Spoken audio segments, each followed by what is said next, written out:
लगता है पापा आ गए, मैं जाकर दरवाजा खोलती हूँ। नहीं, दरवाजा मैं खोलूंगी। इसी तरह लड़ते झगड़ते तीनों ने एक साथ दरवाजा खोला तो बाहर उनके पिता मनोहर थे। मनोहर के हाथ में एक थैला था जिसे तीनों बहनों ने छीन लिया। अरे बिटिया, आराम से आराम से। तीनों बहनों ने उस थैले के अंदर देखा तो उसमें प्याज था। प्याज को देखकर तीनों बेटियां ऐसे खुश हो गईं जैसे उसमें बर्गर और पिज्जा हो। अरे वाह पापा, इसमें तो प्याज है, आज हम सब लोग प्याज रोटी खाएंगे। हाँ मोहिनी, रोज रोज नमक और रोटी खाकर हम लोग बोर हो चुके थे। प्याज को देखकर वो तीनों बहनें इतनी ज्यादा खुश हो गईं, जिनकी खुशी देखकर मनोहर की आंखों से आंसू छलक पड़े। मैं कितना खुशनसीब हूँ कि मुझे ये तीनों बिटियां मिली। सिर्फ प्याज देखकर इतनी ज्यादा खुश हो गई जैसे उन्हें बहुत बड़ा कोई उपहार मिल गया हो। दोस्तों, मनोहर एक गरीब किसान था। दूसरों के खेतों में मेहनत मजदूरी करके अपनी बेटियों को किसी तरह से पढ़ा लिखा रहा था। प्याज रोटी खाने के नाम पर तीनों बेटियां इतनी ज्यादा खुश हो गईं कि आप लोग इसी बात से अंदाजा लगा सकते हैं कि उनके परिवार की आर्थिक हालत कैसी रही होगी। तीनों ने उस रात बड़े ही चाव से प्याज रोटी खाया। अगले दिन वो तीनों स्कूल में थे। देख रही हो इन तीनों बहनों को, 3 साल से एक ही ड्रेस पहन रही हैं। लगता है हर रात वही ड्रेस धो लेती हैं और सुबह वही ड्रेस फिर से पहन कर आ जाती हैं।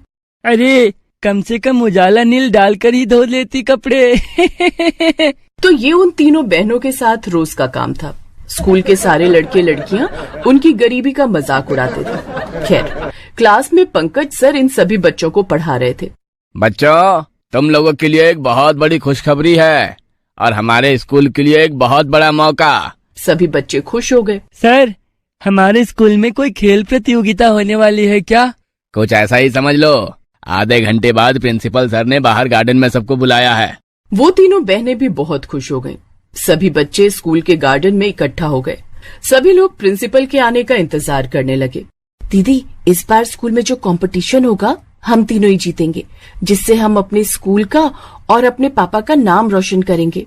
ये लो, जिनके घर में मोमबत्ती तक नहीं जलती वो लोग अपने पापा और इस स्कूल का नाम रोशन करने के सपने देख रहे हैं। इतने में वहाँ प्रिंसिपल की एंट्री हो गई। बच्चों, शांत हो जाओ और मेरी बात ध्यान से सुनो।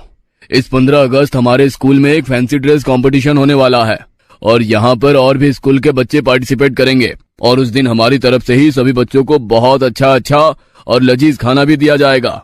इसलिए सभी लोग कंपटीशन की तैयारी जोरदार से शुरू कर दो।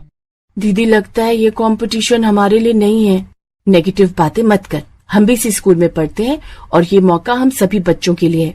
एक बार कोशिश करने में क्या जाता है। तो इस तरह से सभी बच्चों ने कंपटीशन की तैयारी शुरू कर। कुछ बच्चे